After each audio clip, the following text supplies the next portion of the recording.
Brother Bixler's going to come up and give us our class tonight and just inform us of, under God's economy, what kind of legal documents we're going to need. Okay? So let's give him our attention for this item. This half hour. 3 hours of material. He's going to try to get that in 30 minutes.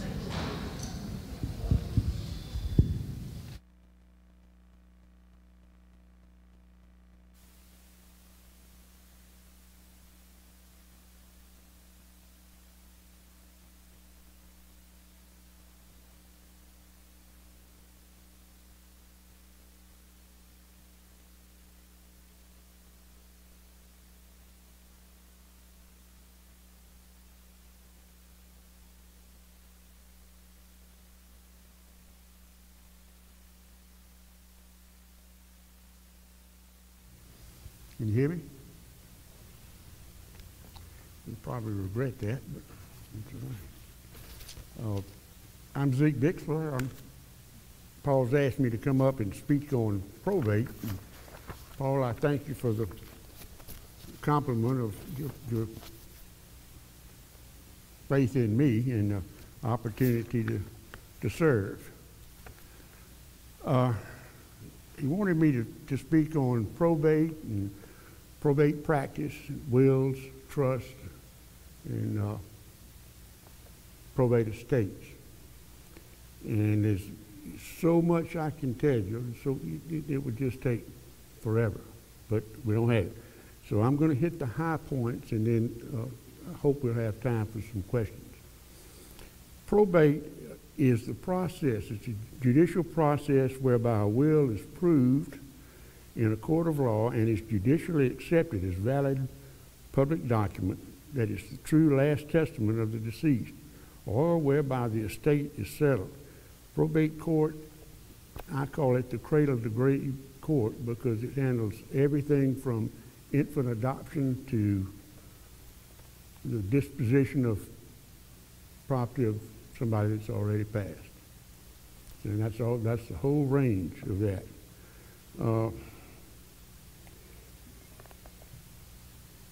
The two ways you can go that goes to probate. If somebody dies with a will, that's testate. And without a will, it's intestate. Intestate is its own situation. Most everybody would have a will, families anyway. A valid will should be self-proving, and I'll get into that. If it's not self-proving, it has to be proved, which means that witnesses have to come to court to testify that that is the signature of the deceased, and that what's in that will is the will of the deceased, the true wishes. Self-proving will is one where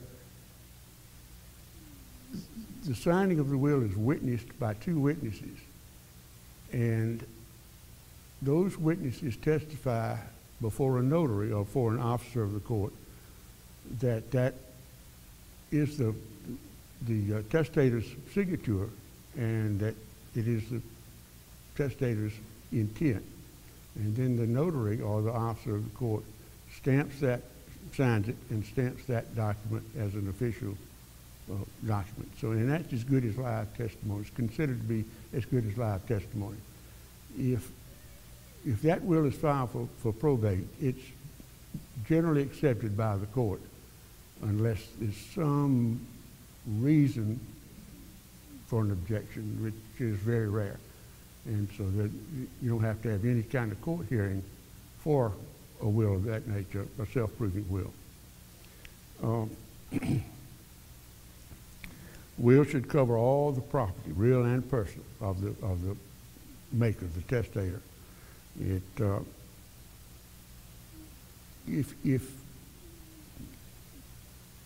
if everybody should have a will, but very few would have to have it probated. If the only thing that really would pass under the estate would be real property, and that would not have to pass through the court if that parcel was a homestead, a home place, and it was owned jointly by the spouses, the husband and the wife. It's called joint tenancy with right of survivorship. And under the JTROS, when one tenant dies, the entire estate belongs to the remaining tenant. If there are 2 or 3, you can have 3 or more. So that would not pass under the will, under probate. Investment property would. Anything that has to be filed. Some vehicles would have to go through the court. Automobiles do not usually, because you can transfer the title outside of probate. There's a special form for that. So that you would not want to probate a will if you didn't have to. Wouldn't have to go to that time and expense.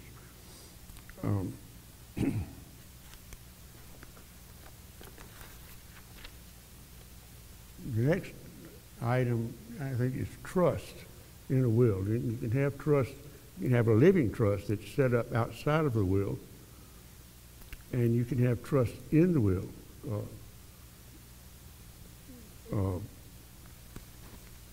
Testamentary trust is a paragraph in the will.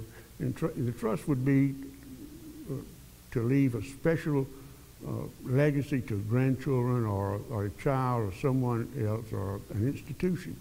It's in the will. I don't see many testamentary trusts. Most trusts are set up, a living trust, outside of the will long before the death of the testator. But it can be done. In a rudimentary situation where it's the spouses, the husband and wife, and 1, 2, or 3 children, however many, most often the parents, and what I recommend is that the goods that would go in the will are left reciprocally. The husband leaves to the wife, and if the wife predeceases, then it goes to the children in equal shares. And if the wife predeceases the husband, the same thing. They leave it to each other. And that usually works very well. There's not much you can do about your children once you're dead, and you can't take it with you. So you just have to trust in your faith and in your children and let it go with that they do the right thing. There are also special needs trusts, and if you've worked with certain people, children who need extra care, or even parents with dementia or, as they say, the dotage of old age, then that's a special need. And you can establish a trust. And that trust can hold annuities, retirement annuities, proceeds from property, just anything, or hold title to property that can be used to feed, as a trust does, feed the needs of the beneficiaries of the trust. And it's a good working tool.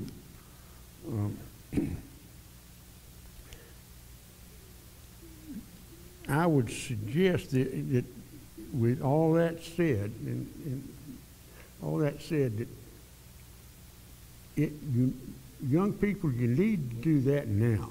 You need to do it as soon as you can. I think after you marry, go to a trust or estate planning lawyer, accountant, any of the professionals that do that sort of thing, that can help you invest and can see what's going on and protect your assets. And so much has changed in recent years, and is changing every day. This legislation in the Congress now and in the state legislature, that's going to take more and more and more of your assets. And a good example is someone that spends a little while in a nursing home or something like that, and under the Medicare law, they can take that, whatever money it costs that Medicaid pays, they can come back and get it. from the estate. So, I mean, you've got to file a notice with the court when you probate, and even if you don't, if there's an estate, they can come out and get that. So I think it's called the 5-year setback rule. Any gift that you give, or anything that you, property that you sell within 5 years, and is not an arm's length transfer, they can take that property or take the money from it. So to me, it's one of the most important things that you can do. Go ahead and spend the money and spend the time and get a good law firm and accountant. The lawyers work with the accountants work with the lawyers. They put the tax law together with the state laws and work you out a plan that will put you on the right road and protect you. I don't have any that I can recommend. You can go online. Birmingham and the Birmingham area has some of the finest in the country, law firms. I don't know much about the accountants, but I know Paul can help you with that.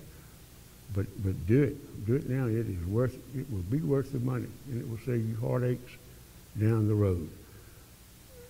We who are older and getting closer to the need for that, oftentimes a simple will, as simple as a will can be, will take care of your needs. But there are things happening that I think would be a wise thing to do for even the older people who are retired and getting an annuity but are still good and healthy. They're going to be around with us for a while, we hope.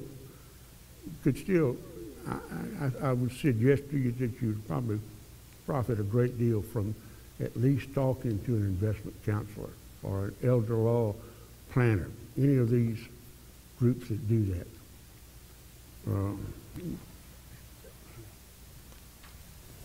I didn't need that one. You get qualified estate planning professionals to help you build and protect your estate. If you don't take anything out of here tonight, other than this, please take that to heart.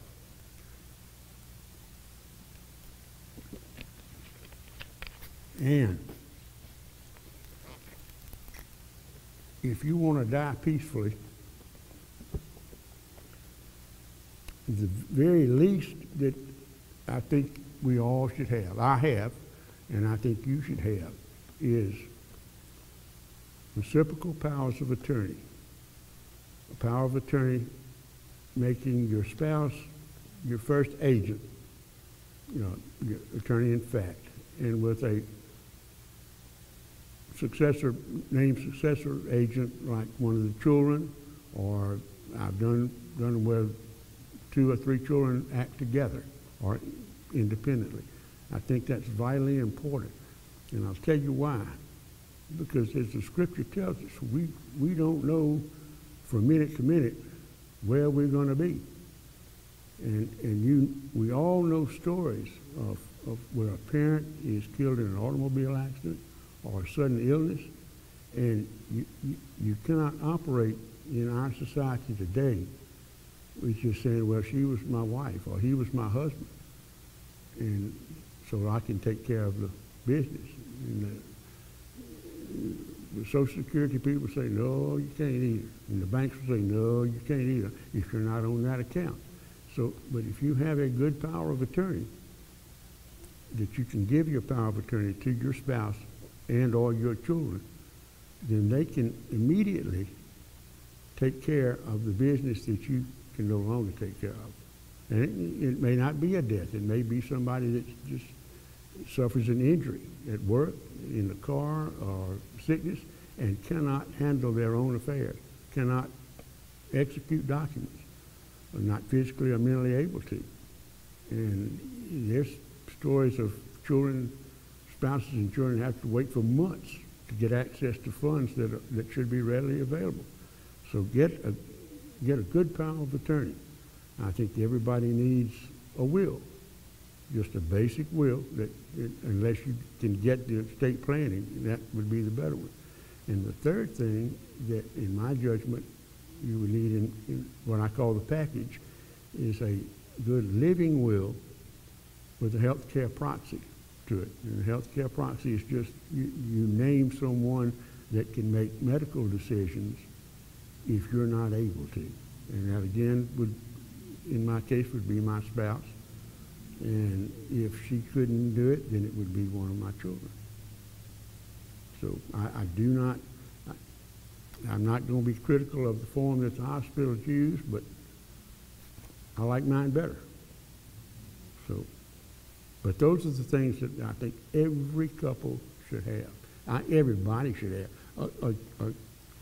A child, an adult child, well, even if not married, they should have powers of attorney with their parents.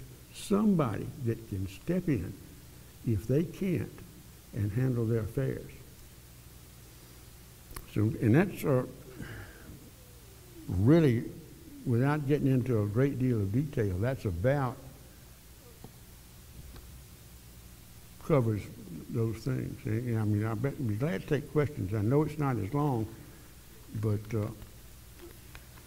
be thankful, because I've done this thing about 4 times and I've had to get it shorter every time. So, but let me take some questions. It's probably something I've missed that you want to know about. Yes, ma'am.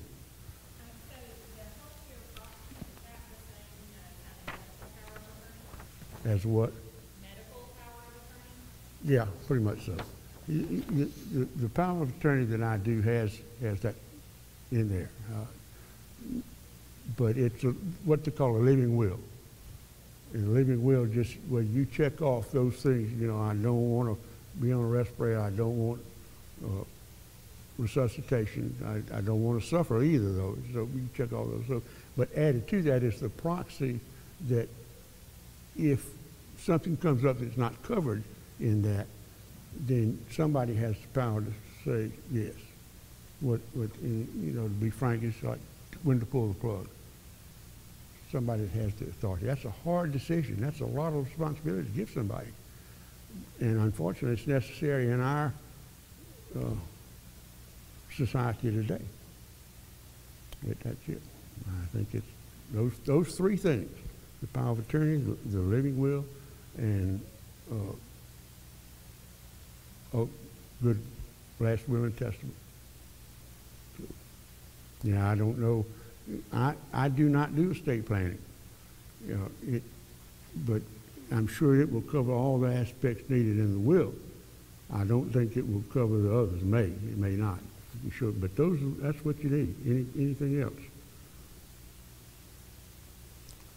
What might you like to know about that I haven't covered?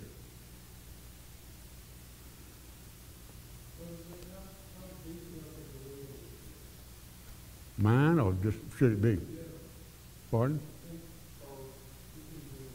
As detailed as you want to make it. I mean, it depends. You know, somebody that has 2 or 3 businesses and they're making an annual profit of several $1 million will need much more detailed will than I will need. You know, I keep in mind the way we came into this world and the way we're going out. And I probably will have it all spent before I go. So you know, we can't take it with us. Can't take it with us. But you don't want something that you've built up over 40 or 50 years. You and your spouse have built up over 40, 50 years to get away. You want somebody in the family to benefit from it. Your children, your grandchildren. And I don't mean this ugly, because I love them dearly, but the IRS and the state tax collector don't need it. Let them go somewhere else and find the sources. But you can lose it. You can lose it quickly if you don't plan for it.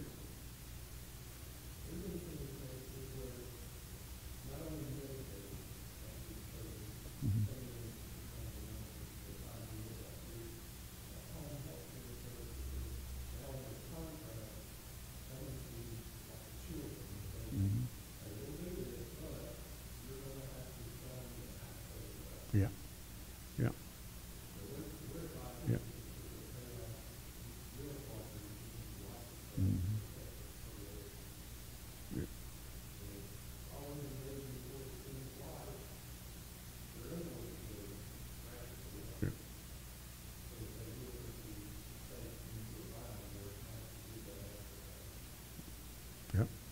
There are ways.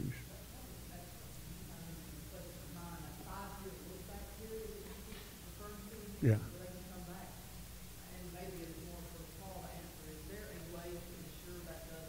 Mm-hmm. Mm-hmm.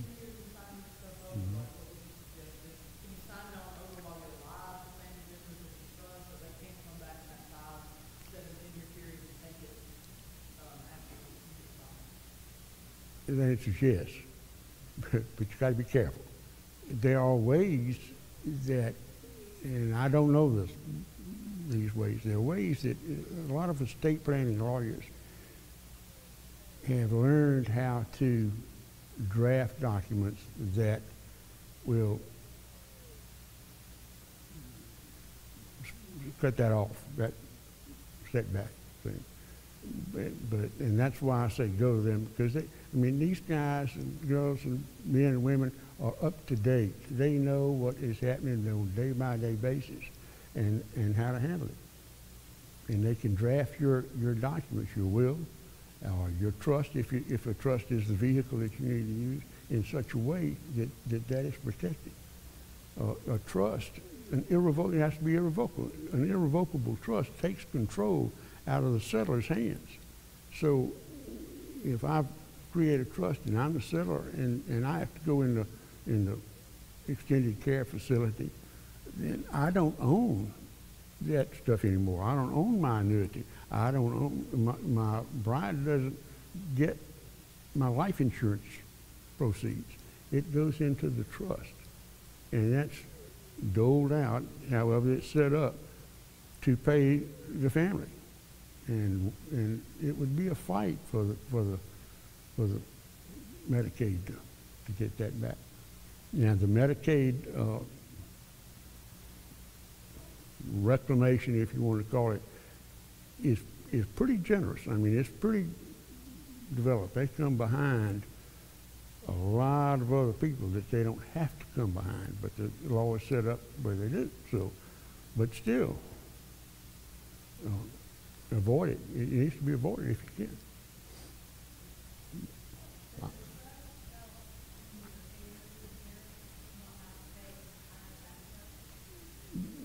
The heirs would not automatically inherit. They would have to be beneficiaries of the trust.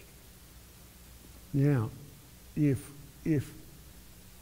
there were a trust and none of the beneficiaries are left for whatever reason, then the trustee may go looking for heirs under, like the intestate succession has a schedule of distribution, who takes when there's no will. And that everybody just about uses that as an example. And so the trustee would have to go and find somebody to take that money, whatever's left in the trust. If not, it would go back to the state.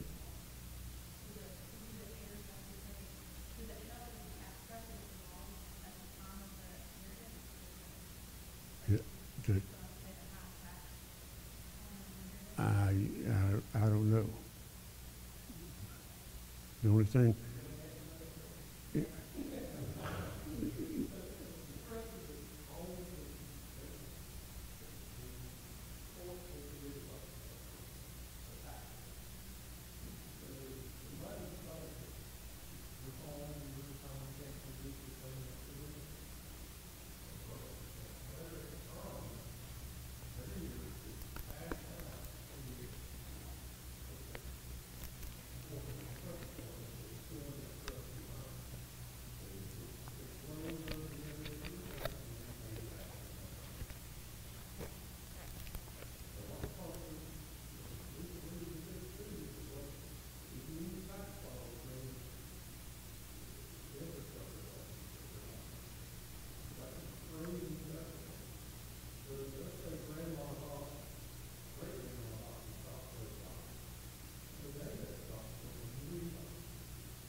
There's a lot of that. There's more than you can imagine. Yeah.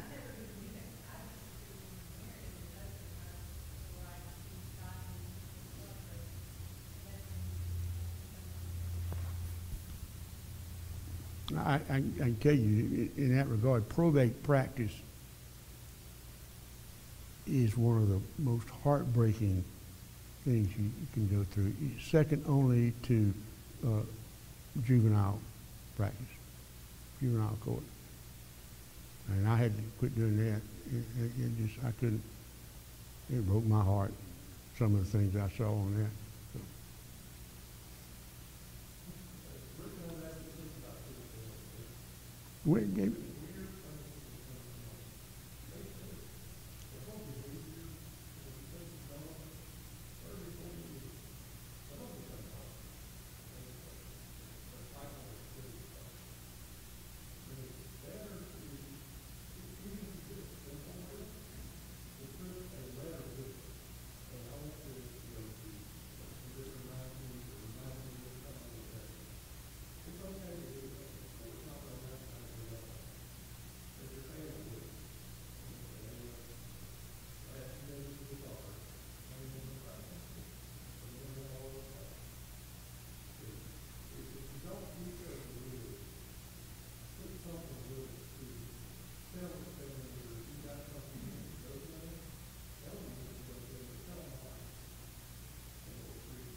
To add to that, if that situation exists, you can put all that in the will. As detailed as you want to make it. You can say what you want done and why. And that's just fine. You can put anything in a will just about that you want to. The important thing is how it's executed. How it's executed.